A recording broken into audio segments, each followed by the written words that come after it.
Hi guys, this is Dan, otherwise known as Benjamin Barker from 2 Plus 2. I'm here with Sean, otherwise known as Scraper. Say hi, Sean. How you doing, guys?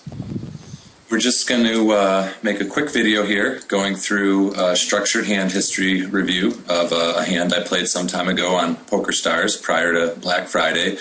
And hopefully you guys can get a little insight and learn something from this. Sean and I have been working together at poker for quite some time.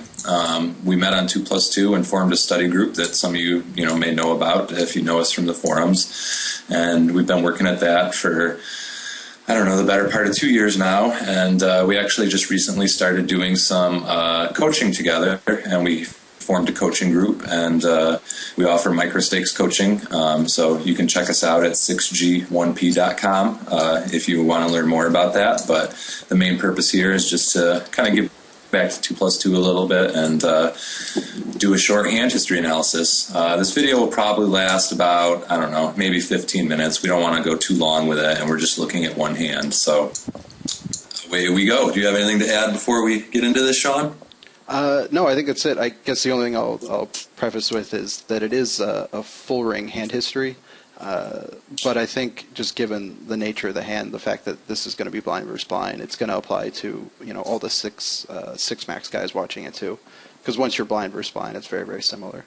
Yeah, that's a good point. I play both full ring and 6 max on a regular basis, and I specifically selected a late position sort of hand so that it can apply to everyone. Sean has not actually seen the hand, by the way, for everyone. I told him that it was going to be a BVB hand, but I know the results and he doesn't. So yeah, so it actually should be pretty interesting because during the hand I'll just kind of ask some questions and yeah, it should be a good discussion. So right away, the first thing I would say is that outside of this Nature 1 high guy, this table's pretty junky. These are all regulars around the table. This Dante is actually a real tough player, and the rest are just kind of, there are other varying degrees of regs, and this guy's the only kind of fishy-looking guy. So if he wasn't here, I would probably just leave the table. But I have a pretty good seat on him. So yeah, and even if he was here, but he was in like 1 or 2 seats, in one of these 3 seats to our left, we probably just leave anyway too. Yeah, I think that's pretty wise. So I have 10-9 suited. As you probably guess, it's blind versus blind. So it folds around to white rice, and white rice opens to 3x.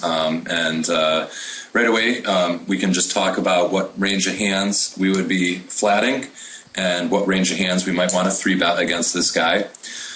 In this situation, one of the first things I always like to look at is, and I don't know, Sean, is the pop-up showing on the recording screen its in entirety? It is for the most part. A little bit's cut off, but we can see all the relevant stats. I can just drag it a little bit here to bring it in. But his raise first in the small blind is, I lost it here. His raise first in the small blind is 24%.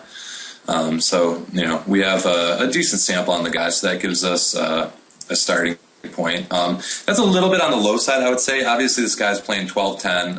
It's full ring, so stats are a little skewed, but that's kind of still a pretty nitty style. 24% is really not much. I think most regs, you'll see him in the high 30s, low 40s, somewhere in there for small blind steel. It really goes from player to player. But yeah. And I think if we were to take Poker Stove out, we don't have to, but if we were, and we were to plug in 24%, I think the types of hands we'd see is like any 2 Broadways, any pair, and then a bunch of suited aces and some suited kings.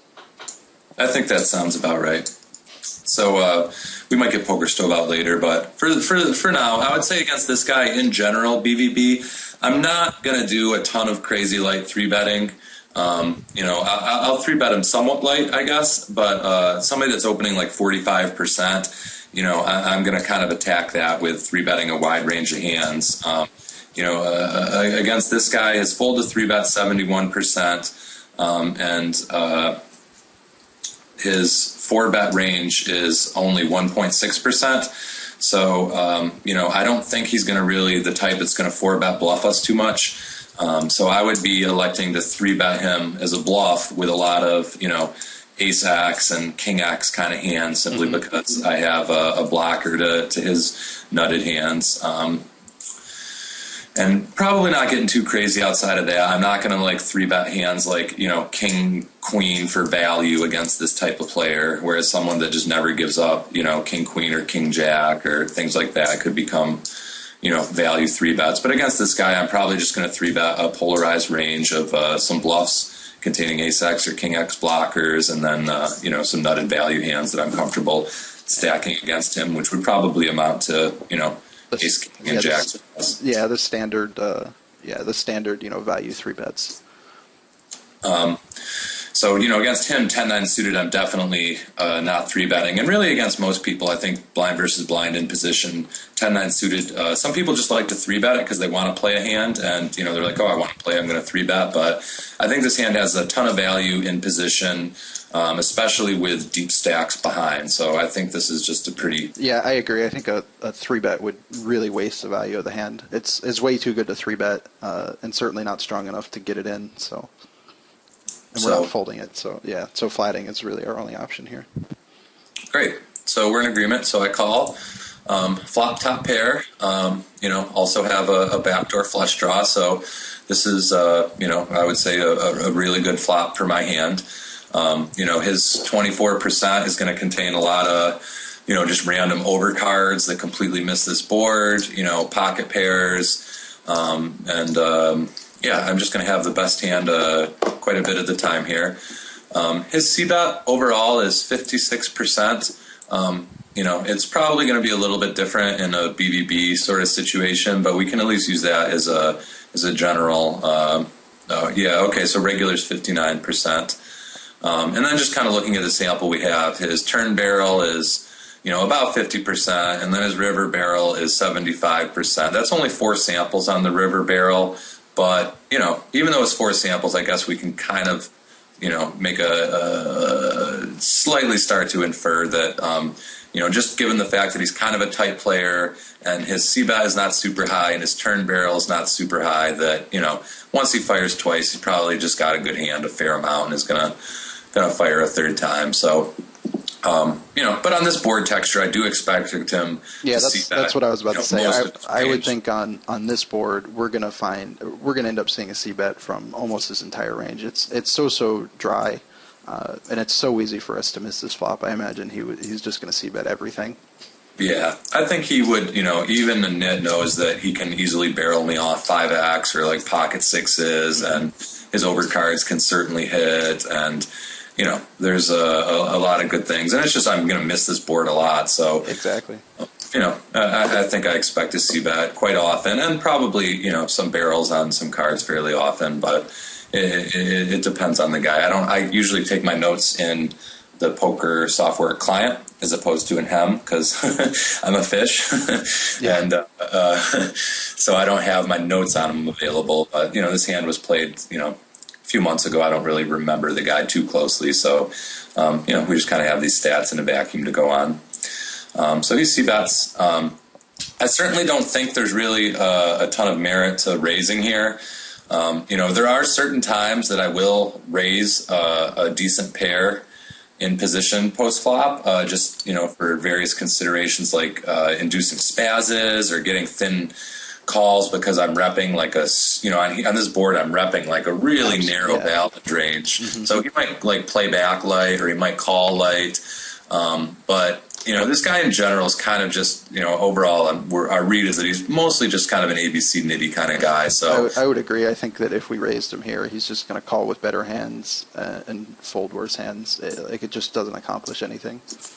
But, there are actually some players that we can get an aggressive enough dynamic with, or they're just kind of this curious, suspicious, like spazzy type that, that we might actually consider, doing something other than just calling here. But, in this spot, I think this is a pretty clear call. Do you have anything else to... No, I think you nailed it. I think this flop spot's like pretty standard. He C-bets, and calling I think is the only thing that makes sense.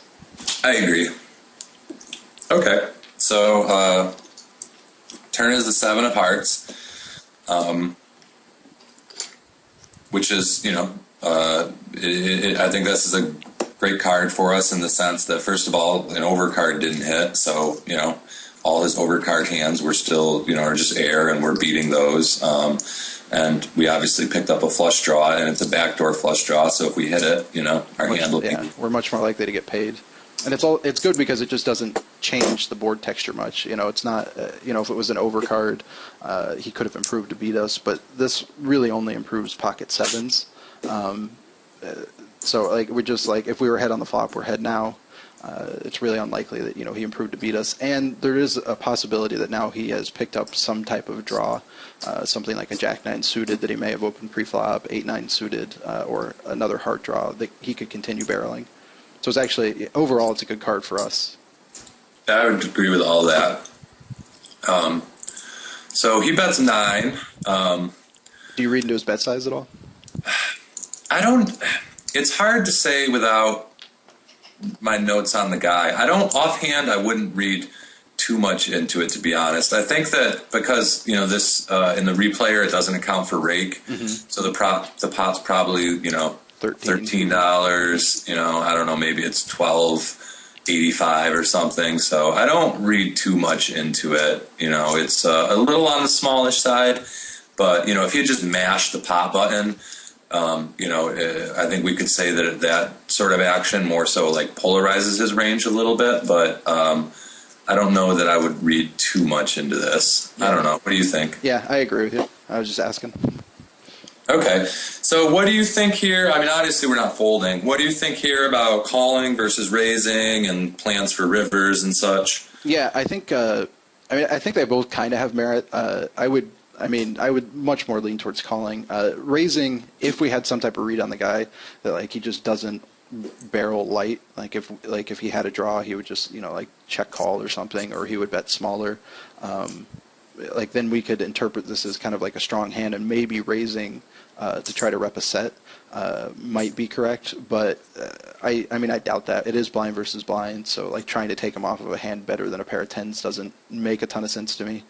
And we don't really have any dynamic with the guy where we think that that's going to work. So yeah, I don't see any other option but calling. I would tend to agree with all that. Okay. So I do call, and then, as our astute viewers may have guessed, this is all kind of standard so far, so the interesting part of the hand is the river play. So I do call, and an ace rolls off on the river. So what do you kind of make of this situation? Yeah, this is actually interesting. I was wondering when the hand was going to get interesting, and there it is. Yeah, okay, so the ace... there's a couple things. It completes a few draws.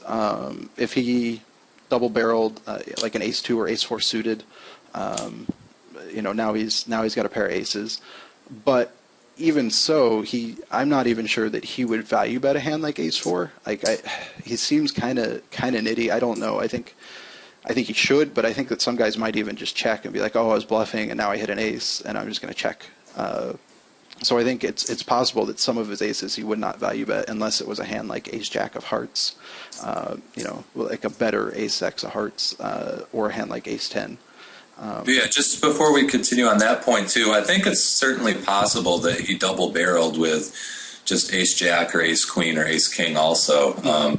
Because on this board texture, given the fact that I just called pre-flop and didn't 3-bet him, and then, I'm calling on this board, I think even not, even a multi-tabling nit or someone that's not a great hand reader, it's pretty easy for him to see that, my most likely holdings are going to be, some kind of 10x or 5-6 or, a pocket pair like 6s or 8s or 9s or 4s or something like that. So I think... the vast majority of my range is kind of obvious that I have mostly a middling kind of one pair hand. So I don't think it's out of the realm of possibility that he was thinking about going for barrels.